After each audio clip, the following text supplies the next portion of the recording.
ஜெபித்தால் நடக்கும். விசுவாசித்தால் தேவனுடைய மகிமையை காண்பாய். இத நான் வந்து சோதிச்சு பார்ப்பேன். சோதிச்சு பார்க்காதேன்னு பைபிள் இருந்தா கூட நான் கேட்பேன். இத செய்வேன்னு கேட்பேன். ஒரு முறை உங்களுக்கெல்லாம் வந்து சொன்னா ஆச்சரியமா இருக்கும். நம்ப கூட மாட்டீர்கள்.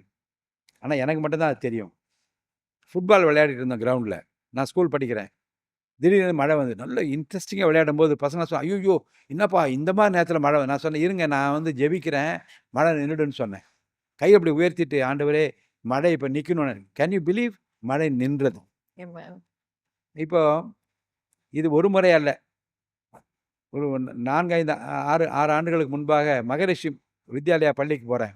சீஃப் கெஸ்ட்டா போய் உட்கார்றேன்.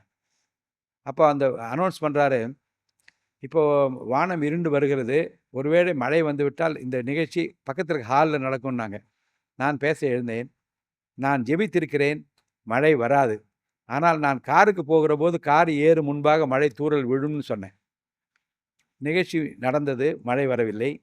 மேடை விட்டு இறங்கி நான் காருக்கு போகிறேன். மழை பெய்தது. இதை நான் என்னுடைய வாழ்க்கையில் பார்க்கிறேன். Little sisters of the poor, என் வீட்டு பக்கத்தில் முதியோர் இல்லம். அங்கே போய் உணவு கொடுத்து கொண்டிருக்கிறேன். எப்போது விருப்பப்பட்டாலும் கொண்டு போய் கொடுப்பேன். உணவு கொடுத்து கொண்டிருக்கிறேன். சிஸ்டர்ஸ் எல்லாம் கையை உயர்த்தி மழை வரப்போகிறது. அவர்கள் ஸ்பெஷல் ப்ரேயர் வச்சுருக்காங்க. அந்த ப்ரேயர் அவங்க சொல்கிறாங்க. சிஸ்டர்ஸ் என்ன சொல்கிறீங்கன்னு? மழை வரக்கூடாதுன்னு ஜெபிக்கிறோம். அப்போ சிஸ்டர் கவலைப்படாதீங்க, நானும் ஜெபிக்கிறேன். மழை வராது சிஸ்டர். நானும் கைகளை உயர்த்தி ஜெபித்தேன். அவங்கள்ட்ட சொன்னேன், சிஸ்டர் யூ வில் சீ, மழை வராது. ஆமென். அப்போ இந்த மழை வராது என்று சொல்லி ஜெபித்த உடனே, இது மழை வராதிருப்பதை நான் பார்த்தவுடனே எனக்கு என்ன ஆச்சரியம் என்றால், ஊக்கத்தோடு ஜெபித்தால், விசுவாசத்தோடு ஜெபித்தால், கடுகளவு விசுவாசம் இருந்தால் மலையே பெயர்க்கலாம். அப்போ நீங்கள் நீங்கள் என்னை காட்டிலும் செய்வீர்கள்னு பைபிள்ல ஒரு வசனம் வருது. ம்.